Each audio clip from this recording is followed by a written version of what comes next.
오늘 저는 여러분과 함께 뒤의 것은 잊어버리라는 제목으로 말씀을 나누고자 합니다.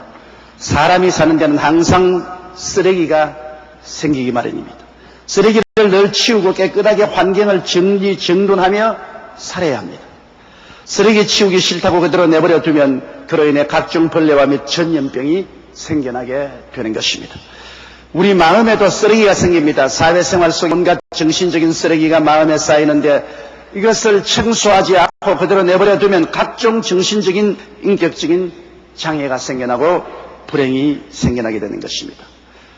성경에는 뒤의 것을 잊어버리라고 말했습니다. 첫째로 죄와 미움, 실패와 좌절, 불안과 공포, 성공까지라도 과거에 있는 일은 뒤에 버려두고 잊어버려야만 하는 것입니다. 죄는 양심의 가책을 가져오고 이것이 쌓이면 하나님과의 관계가 소원해집니다. 우리 생각에는 그냥 죄를 지었으니 입 닫고 지나가면 그뿐이라고 생각하는데 그렇지가 않습니다. 한 아버지가 아들을 데리고 아들 방 앞에 와서 큰 대못과 망치를 들고 그 문에다가 박았습니다. 그러고 난 다음에 아들 보고 그 못을 뽑으라고 했어요. 아들이 낑낑거리면서 그 못을 뽑았어요. 못은 분명히 뽑혔는데 뚜렷하게 못자국이 남아있습니다. 아버지가 말했습니다. 봐라, 네 문이 얼마나 깨끗하고 아름다운 문이었냐. 그러나 못을 받고 난 다음에 못은 뽑았지만은 여기에 못자국은 남아있잖아요. 죄는 그와 같다. 넌 아름다운 이 문과 같지만은 네가 죄를 짓고 죄는 잊어버려도 그 죄가 가져온 상처인 죄책감은 영원히 남는다. 이 죄책은 예수 그리스도의 보혈로 말미암지 않고는 이 상처를 씻을 수가 없다. 예수 그리스도의 보혈이 아니면 이 상처가 또 쌓여서 나중에 마음속에 온갖 심리적인 불안, 공포, 초족, 절망이 생겨나고 심신의 병이 들게 된다. 이런 말을 아버지가 했다는 것을 기록에 읽어본 적이 있습니다. 죄는 짓고 나면 반드시 양심의 가책이라는 상처를 남기게 됩니다. 이 상처는 없어지지 않습니다. 죄는 잊어버려도 상처는 남아있는 것입니다. 이 상처를 치료하는 것은 예수 그리스도의 보혈밖에 없는 것입니다. 그리스도의 보혈로 죄뿐 아니라 죄의 상처도 씻어서 깨끗이 정리정돈해야 되는 것입니다. 이사야 9장 59장 2절에 오직 너희 죄악이 너희와 너희 하나님 사이를 내어 너희 죄가 그 얼굴을 가리워서 너희를 듣지 않게 하심이라고 말씀하고 있습니다. 회개로 죄와 죄책을 청산해야 됩니다. 하나님은 회개한 죄를 씻어주시고 상처를 없애주시고 기억도 하지 않습니다. 요한일서 1장 9절에 만일 우리가 우리 죄를 자백하면 저는 미쁘시고 이로우사 우리 죄를 사하시며 모든 불의에서 우리를 깨끗게 하신다고 말씀하신 것입니다. 그렇기 때문에 우리는 과거의 죄를 그냥 잊어버렸다고 해서 사라지는 것이 아닙니다. 죄책인 상처가 영혼을 골마지게 하는 것입니다. 그렇기 때문에 죄는 진실로 회개하고 그리스도의 보혈로 씻어서 청산해버려야 되는 것입니다. 우리가 청산해버리면 하나님도 그 죄를 다시 기억지도 아니하는 것입니다. 또 우리 마음의 쓰레기가 미움입니다. 미움은 마음의 독이며 이것이 육체의 건강도 해치는 것입니다. 옛날의 잘못을 마음에 쌓아놓지 말고 청산해버리고 미움을 버려버려야 되는 것입니다. 여러분, 대개 보면 부부가 서로 싸움을 할 때 언제나 부인이 남편에게 당신 과거에 이렇게 했지 않느냐? 이런 잘못을 하고도 금방지게 또 말하냐?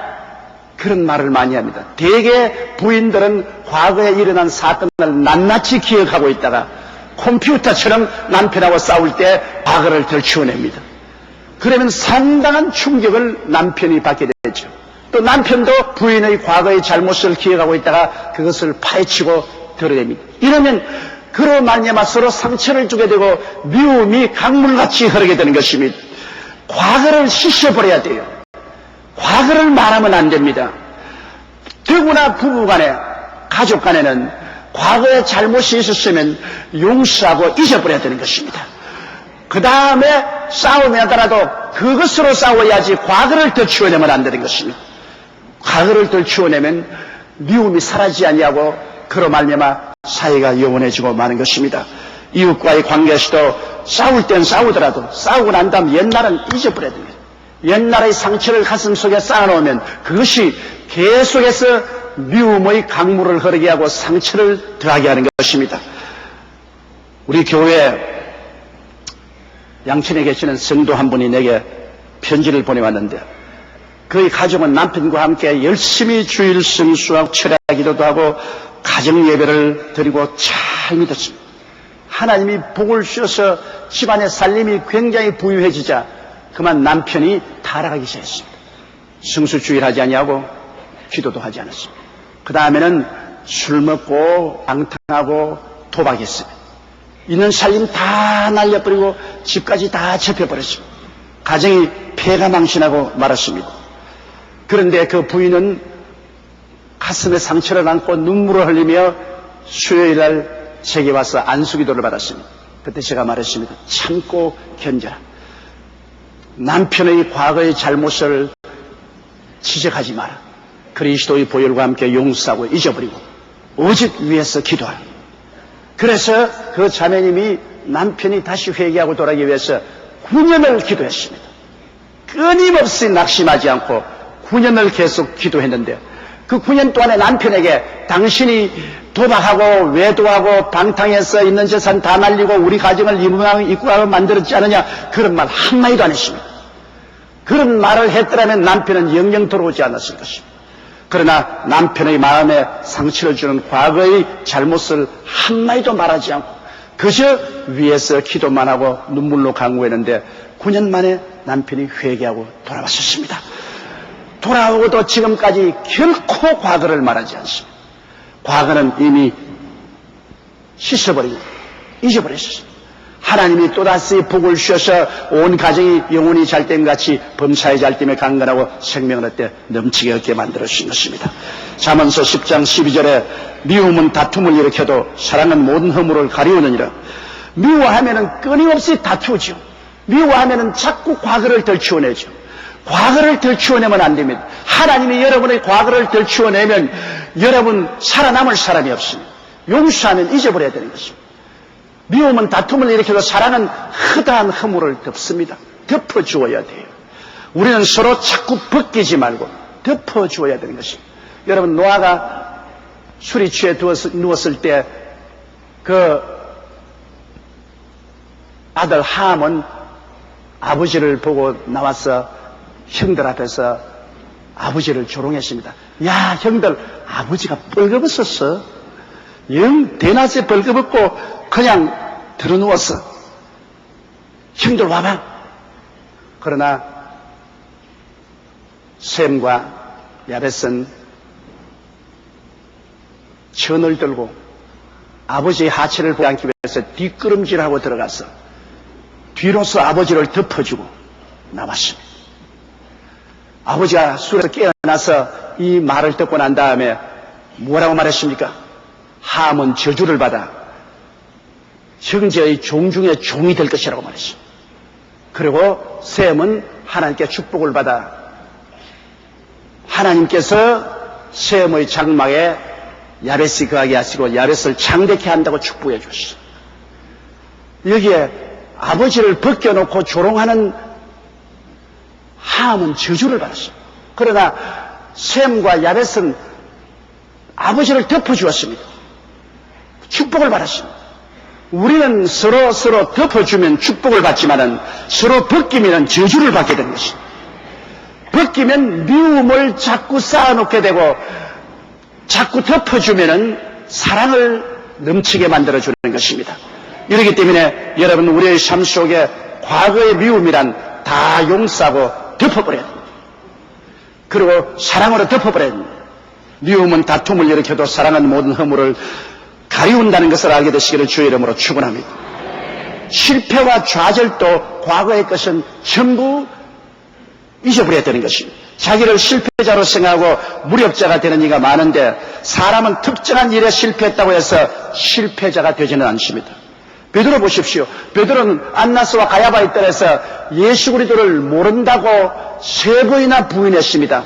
마지막 부인할 때는 자기의 선생인 예수 그리스도를 저주하고 맹세하여 가로되 나는 저를 도무지 알지 못한다고 말한 것입니다. 그는 어마어마한 잘못을 저질렀습니다. 큰 실수를 했습니다. 그러나 예수님이 부활하시고 난 다음에 갈릴리 해변에서 다시 제 아들을 만났었을 때 베드로가 3번 부인한 것을 3번 긍정하게 만들으셨습니다. 베드로야, 이 모든 사람보다 나를 더 사랑하느냐? 주여, 사랑하나이다. 내 양을 먹이라. 베드로야, 이 모든 사람보다 나를 사랑하느냐? 사랑하나이다. 내 양을 쳐라. 그 다음 마지막으로 베드로야, 이 모든 사람보다 나를 더 사랑하느냐? 주여, 내가 주를 사랑한 줄 아시나이다. 내 양을 먹이라.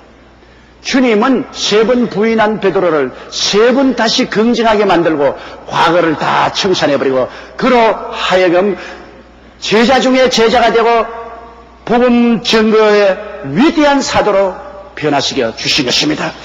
그러므로 실패는 그 일의 경험이 쌓인 것뿐 인생에 실패한 것은 아닙니다. 7.8기란 말이 있지 않습니까? 7번 넘어지더라도 8번째 일어나면 성공자가 되는 것입니다. 그렇기 때문에 그 일에 실패했지 한 가지 일에 실패했다고 실패자가 되는 것은 아닙니다. 일에 실패했지 실패자는 아닌 것입니다. 7번 실패해도 8번째 위대한 성공을 가져올 수 있기 때문인 것입니다.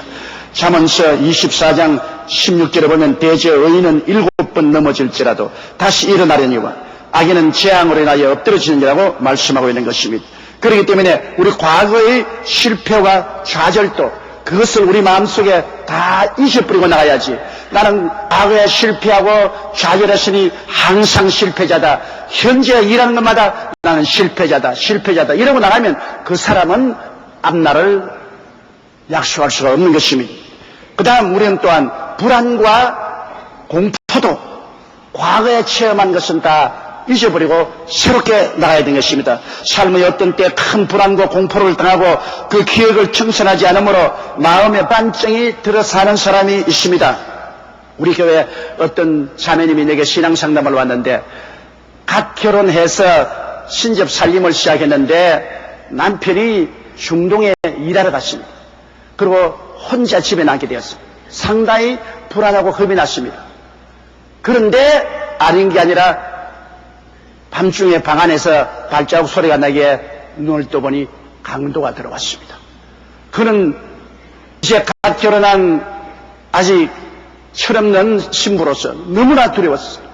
말도 못하고 있는데 이 강도가 달라들어서 그를 강간하려고 했습니다. 그는 어떻게 반항을 하다가 나중에 호함을 치니까 옆방에서 사람 소리가 나니까 이 강도가 그냥 도망을 쳤습니다. 그는 그 남편에게 그것을 알렸고 남편은 한국으로 돌아왔습니다. 남편 없이는 이젠 도저히 살 수 없으니 같이 살아야 된다고 부인이 고집을 하기 때문에 중동에 가는 것도 그만두었습니다. 그런데 그때로부터 시작해서 세월이 상당히 흘렀지만은 그 부인은 불안증에 걸렸습니다. 잠을 잘 자지 못하고 깜짝 놀라고 늘 불안초자고 늘 사람들이 옆에 따라다니는 것 같고 완전히 정신적으로 파탄에 이르렀습니다.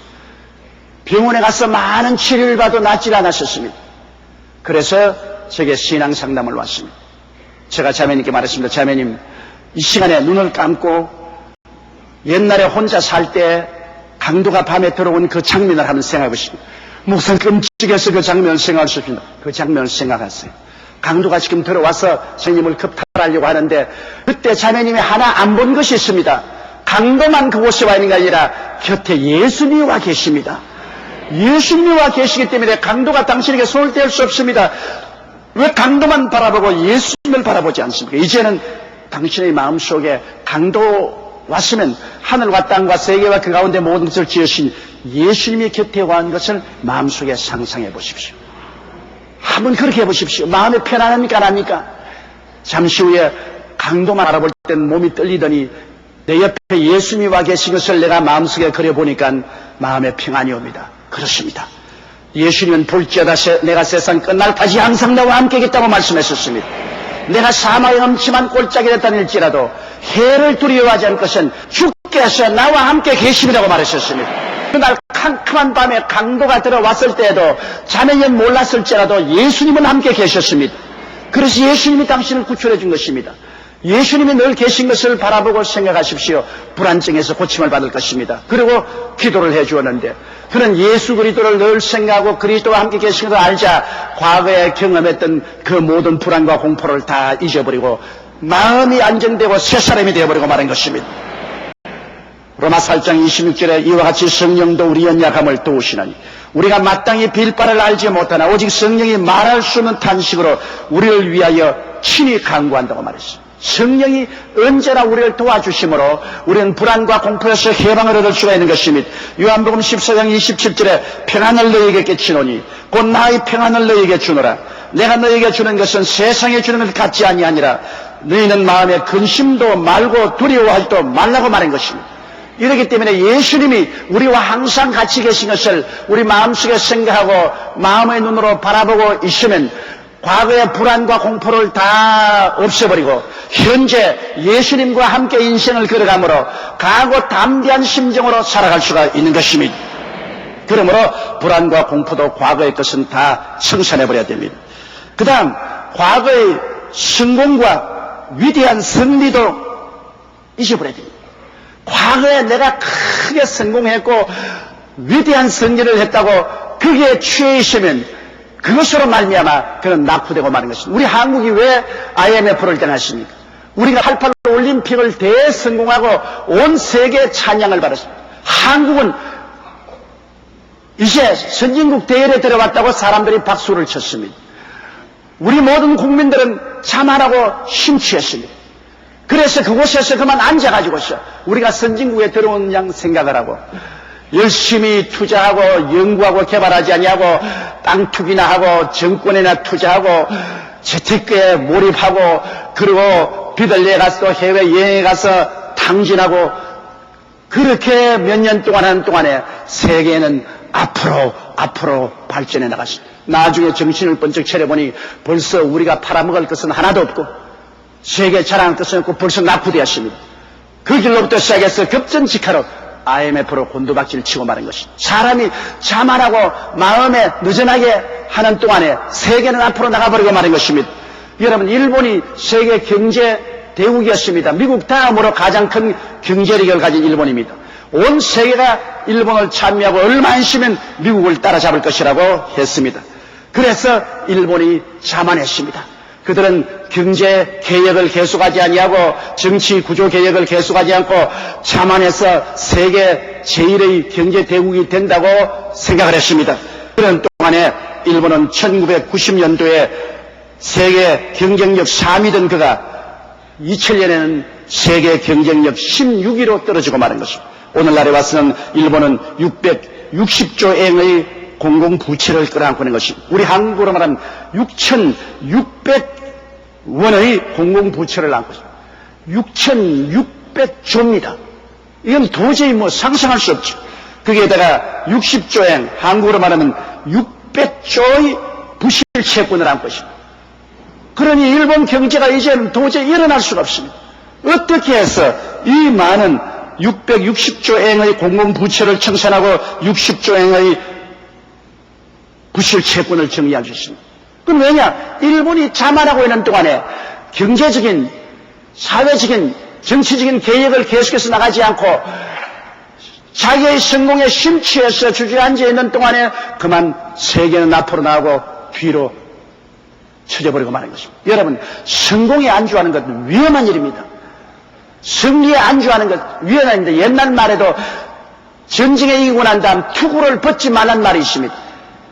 이러므로 우리 성경에 뒤의 것은 잊어버리라고 했습니다. 뒤에 있는 잘못된 것도 잊어버릴 뿐 아니라 잘하는 쫓아도 잊어버리고 나가야만 하는 것입니다. 둘째로 이 성경에는 앞에 있는 표대를 향하여 나아가라고 말한 것입니다. 앞에 있는 표대는 우리가 무엇을 두고 나가야 되겠습니까? 궁극적인 삶의 의미의 표대를 우리는 분명히 세워야 됩니다. 무엇을 먹을까, 무엇을 입을까, 무엇을 마실까, 어지럽게 이 세상에 살고 있는 중에도 한 가지 분명히 알아야 될 것은 삶의 궁극적인 의미를 깨달아야 되는 것입니다. 왜? 인생은 조만간 다 죽는다는 사실은 확실한 사실입니다. 여러분과 나가 안 죽고 살 사람이 누가 있습니까? 우리는 반드시 죽게 되고 죽고 난 다음에 우리가 갈 곳을 우리가 확실히 알고 표대를 바라봐야 되는 것입니다. 요사이 과로사로 30대, 40대 한참 살아야 될 사람들이 핑핑 쓰러지고 있는 것입니다. 암, 고혈압, 심장병, 뇌졸중, 당뇨병 등 성인병이 만연하고 있습니다. 그렇기 때문에 사람들이 언제 죽을지 모릅니다.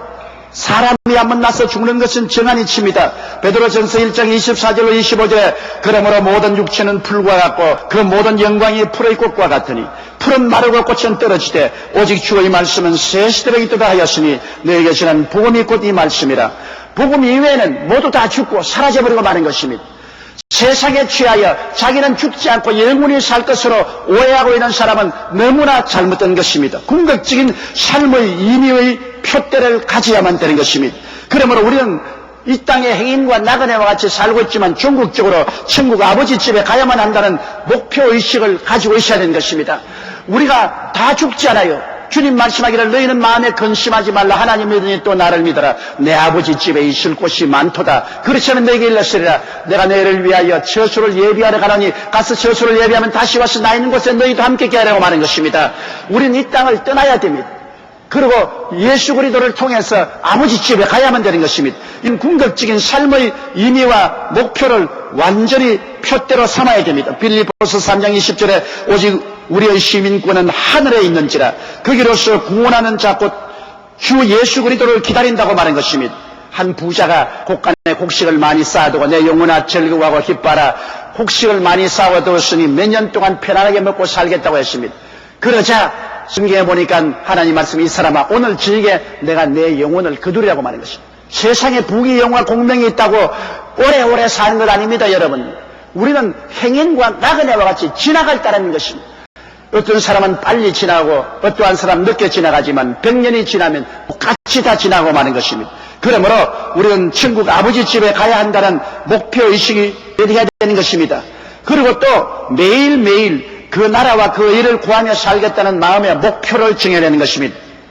우리는 매일같이 살면서 우리 삶의 현장에서 선택해야 되는 것입니다. 하나님 나라를 선택할 것인가, 세상 나라를 선택할 것인가. 우리 삶이 그렇지 않습니까? 우리 가정에 평범히 살아도 내가 하늘 나라를 선택할 것인가. 그러면 우리가 찬송가도 듣고 성경도 읽고 신앙계도 읽고, 그러나 세상 나라를 택할 것이냐, 세상의 노래를 듣고 세상의 잡지 오락 같은 것을 보고 음란하고 방탕한 비디오를 볼 수도 있는 것입니다. 우리의 평범한 생활에 우리는 하늘 나라를 택할 것이냐, 세상 나라를 택할 것이냐, 끊임없이 우리는 선택해야 됩니다.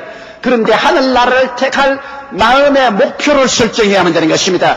집에 그림 하나 그려도 붙여도 하늘 나라를 위한 그림을 붙여, 음악을 들어도 하늘 나라, 비디오를 갖다 놔도 하늘 나라의 비디오. 언제나 하늘 나라를 선택하고 세상 나라를 선택하지 말아야 되는 것입니다. 마태복음 6장 33절에 너희는 먼저 그의 나라와 그의 의를 구하라고 하지 않았습니까? 그 의는 즉 예수님이고 불의는 즉 마귀입니다. 우리의 삶 사이에 내가 예수님 편들 것이냐 마귀 편들 것이냐, 이것도 끊임없이 선택해야만 되는 것입니다. 사업 현장에서도 내가 예수님 편을 들어서 사업을 할 수도 있고 마귀 편을 들어서 사업할 수 있고, 오락을 해도 예수님 편을 들어서 오락하고 마귀에 따라서 오락할 수도 있는 것입니다. 우리의 삶의 목표를 분명히 매일매일 나는 하나님의 나라와 예수 그리스도의 의를 구하며 살겠다고 마음의 목표를 정해야 되는 것입니다. 그렇지 않고는 여러분 우리의 삶이 올바르게 살아갈 수가 없는 것입니다. 그리고 또한 말씀 공부와 정기적인 기도 생활을 하겠다고 목표와 표대를 정해야 되는 것입니다. 안 정해놓으면 말씀 읽지 않게 돼요. 저는 매일같이 하나님 말씀을 읽고 기도하겠다고 표대를 정해놓았기 때문에 우리 교회에서 발행하는 우리 성일기, 그것을 통해서 구약과 신약과 시편을 매일매일 꼭 읽게 돼요. 마음의 표대를 정해놓게 돼요. 그리고 매일매일 꼭 기도하게 돼요. 사람이 마음의 표대를 정해놓지 아니하면 그렇게 하지 못합니다. 히브리서 4장 12절에 하나님의 말씀은 살았고 운동력이 있어 좌우에 날선 검보다 예리하여 혼과 영과 및 관절과 골수를 찔러 쪼개기까지 하며 또 마음의 생각과 뜻을 감찰하신다. 말씀을 읽으면 그 말씀이 살아서 운동력이 있어 우리 심령을 언제나 의와 거룩함으로 변화시켜 주시는 것입니다. 그리고 또 빌립보 4장 6절에 아무것도 염려하지 말고 오직 모든 일에 기도와 간구로 너희 구할 것을 감사함으로 하나님께 아뢰라. 우리가 늘 기도하게 되면 우리의 개인적인 문제, 가정 문제, 생활 문제, 사업 문제를 주님께 기도하게 되고 주님이 우리의 기도를 들어주시게 되는 것입니다. 동부성전의 허주암 권사는 1988년 교통사고로 왼쪽 발목에 쇠를 씹는 대수술을 2번이나 했습니다. 왜냐하면 왼쪽 발목이 완전히 바싹 깨어져 버리고 마는 것입니다. 그래서 수술 후 왼쪽 다리가 쇠를 박았기 때문에 7cm나 달라졌죠. 이러므로 걷기가 무척 힘들어요. 9개월 입원 치료에도 역시 짧아진 다리를 고치지 못해 퇴원했는데 지팡이를 짚고 쩔뚝쩔뚝 다녀야 되니 이제는 신방 가기도 힘들고 또 세상에 돌아다니기도 굉장히 힘들습니다. 그러나 그는 포기하지 않고 하나님 말씀을 믿고 기도를 했습니다. 하나님 아버지, 내 짧은 다리를 고쳐주시옵소서. 여러분 생각해보세요. 쇠 다리를 박았는데 어떻게 길어집니까? 우리가 이성적으로 상식적으로 생각하면 보통 다리가 짧았으면 길어지겠는데 뼈가 바스러져 가지고서 쇠를 박아서 쇠다리를 만들어 놓았는데 그 다리를 길게 해달라고 기도한다는 것은 상식적으로 어긋나는 일입니다. 그러나 하나님은 능치 못하심이 없지 않아요. 죽은 자를 살리심이 없는 것은 있지 않기 때문에 우리 권사님은 낙심하지 않고 계속해서 기도했습니다. 그런데 작년 겨울 동부성전에서 위성으로 예배를 드릴 때 당회장이 신유 시간에 오늘 한쪽 다리가 짧은 사람이 있는데 주님이 고쳐서 정상으로 길어지게 되었다고 말을 했답니다. 깜짝 놀라서 일어나서 할렐루야 외치고 이제 다 나았다. 그 주위 사람이 완전히 이건 쇠다리를 박아놓고 어떻게 다 나았냐. 보통 다리가 길어지면 그런데 아니냐 다를까 그렇게 하고 난 다음에도 하루를 지나도 안 길어지고 이틀을 지나도 안 길어지고 사흘이 지나도 안 길어지고 지팡이 짚고 쩔뚝쩔뚝 그러니까 사람들의 비웃음거리가 되잖아요. 아흘이가 지나고 난 다음에 다리를 쭉 펴보니까 보통 다리가 늘 저리고 아픈데 아프지 않거든. 그 물 앞에서 일어나 보니까 기울어지 않고 딱 바로 섰거든. 그러고 보니까 완전히 길어져 버리고 말았었어. 현대의학으로도 고칠 수 없은 7cm나 다른 자리를 정상으로 붙이신 하나님께 너무나 감사합니다.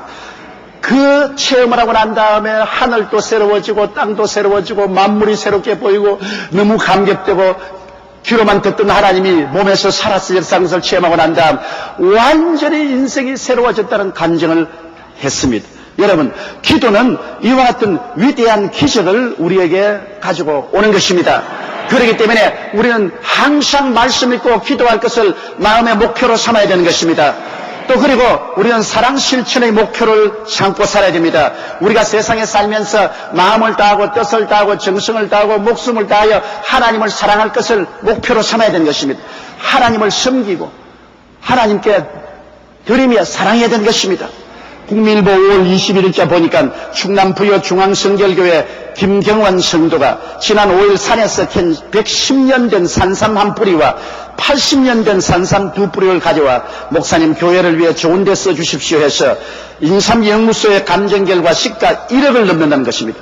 그는 믿은 지 1년이 되었고 형편도 어려운데 산삼을 먼저 교회를 가져와서 드릴 수 있는 것은 하나님을 사랑했기 때문인 것입니다.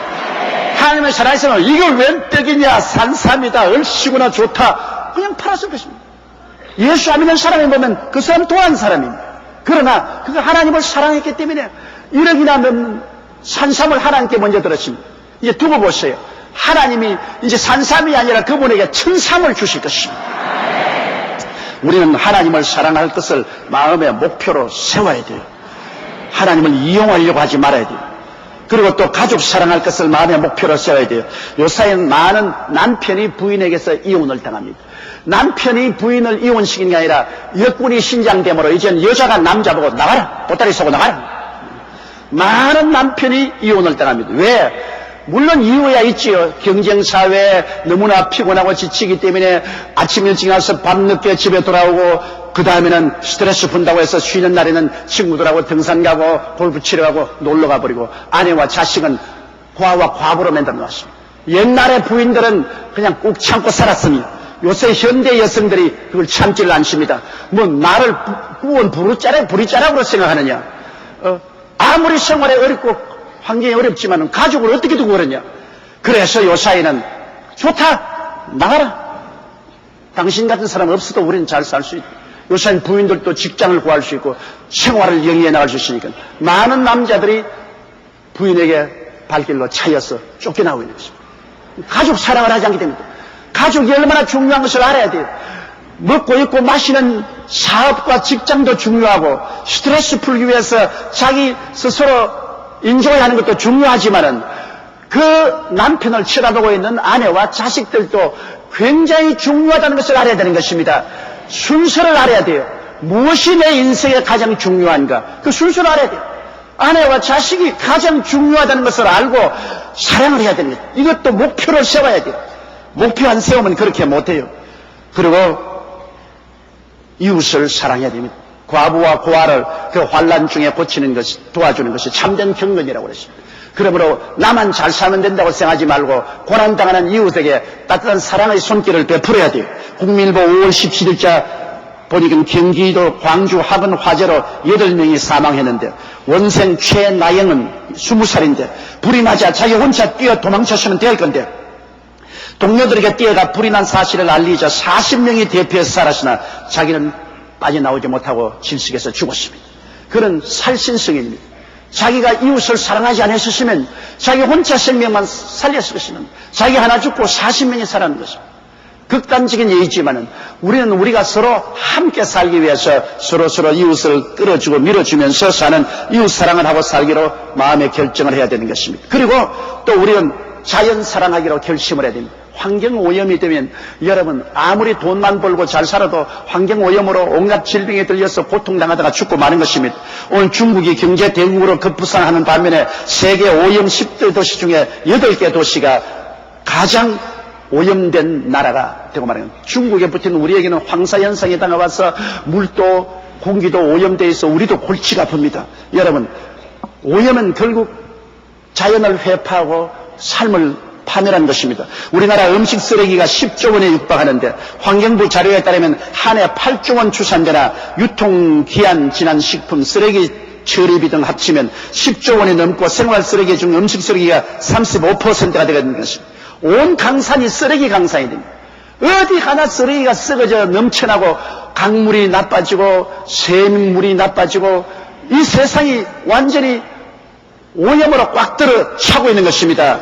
여러분께서 보세요. 낚시터에 가셔도 쓰레기 더미가 산이나 강이나 해변 놀이터에 가도 쓰레기 더미가 산을 이룹니다.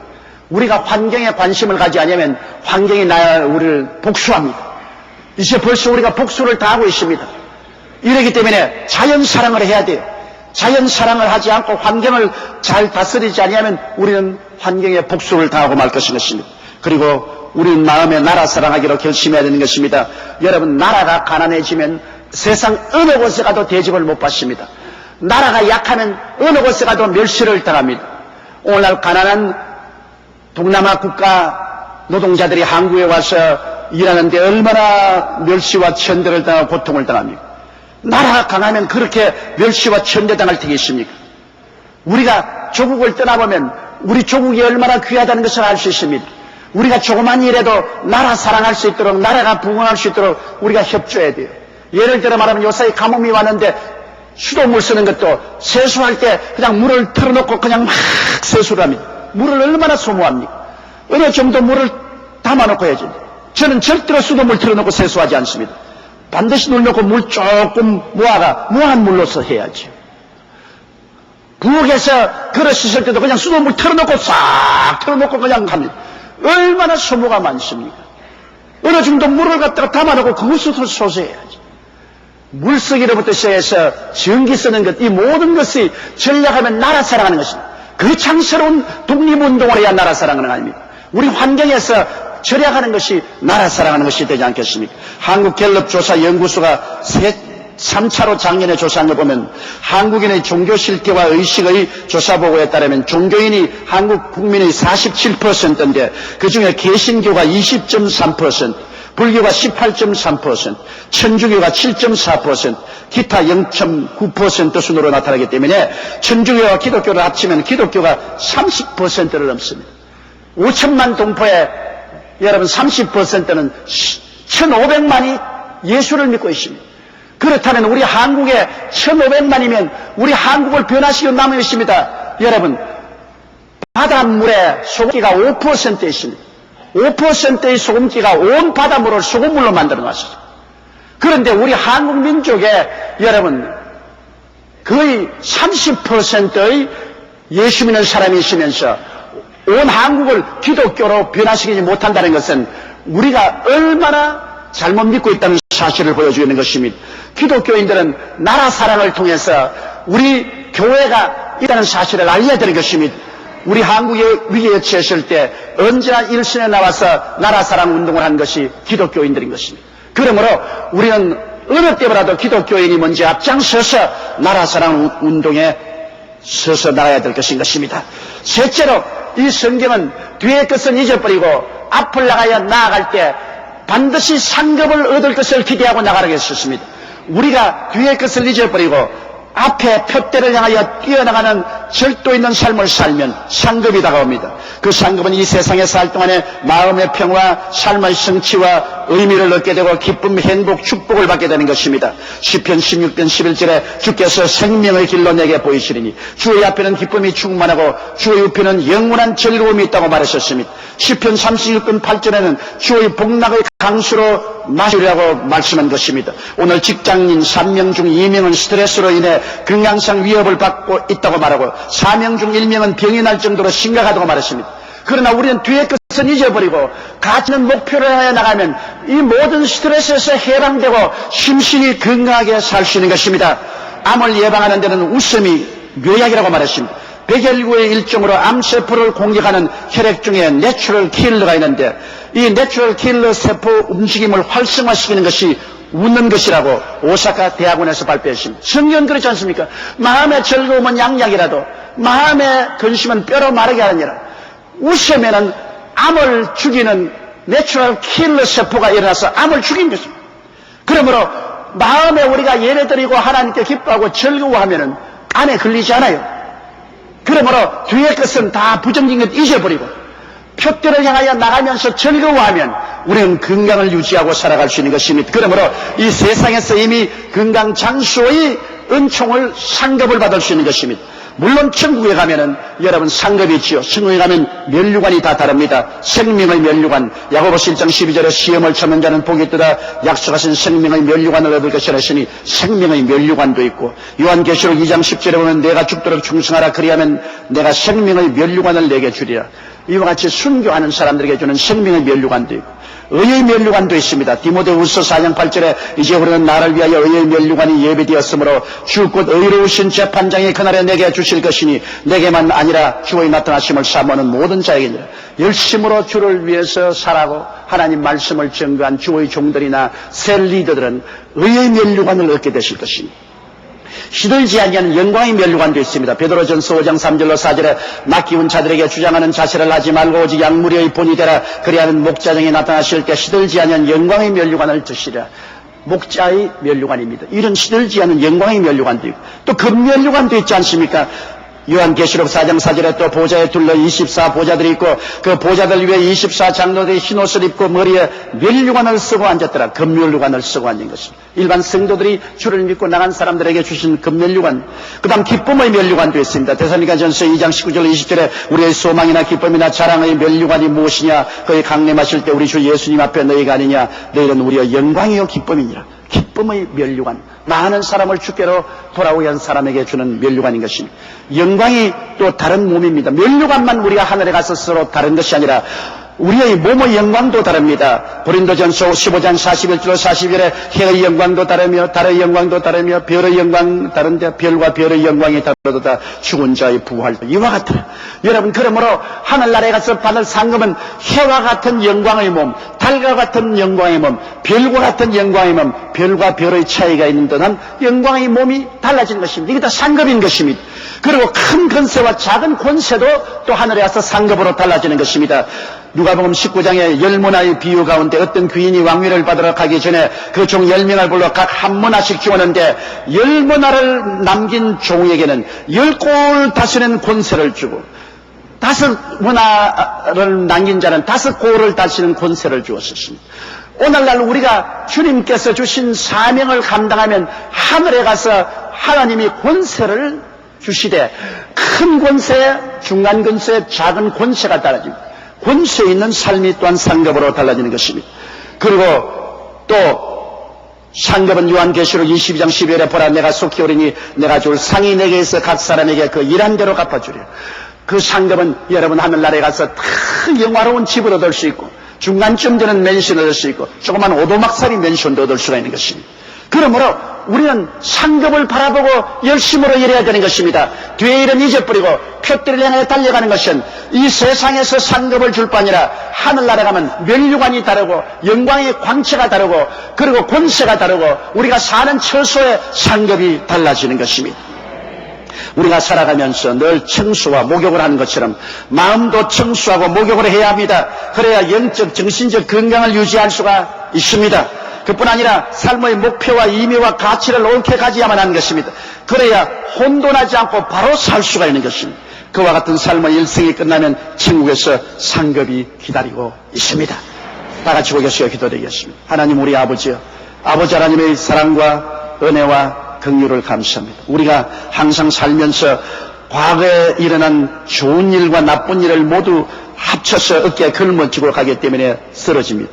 아버지여, 좋은 일도 과거에 있은 것은 잊어버리게 도와주시옵소서. 말할 필요 없이 나쁜 일은 더욱더욱 죄나 미움이나 공포나 불안이나 초조나 좌절은 다 잊어버리게 도와주시옵소서. 옛날 것은 잊어버리고 앞에 있는 표대를 향하여 천국을 향해서 그 나라와 그 일을 먼저 구하는 삶을 위해서 기도하고 말씀 읽는 생활을 위해서 앞으로 전진해 나가게 도와주시옵소서. 세상에서 상을 받고 하늘나라에도 모두 다 상을 받는 우리들이 되게 도와주옵소서. 예수님 이름으로 기도드리옵나이다. 아멘.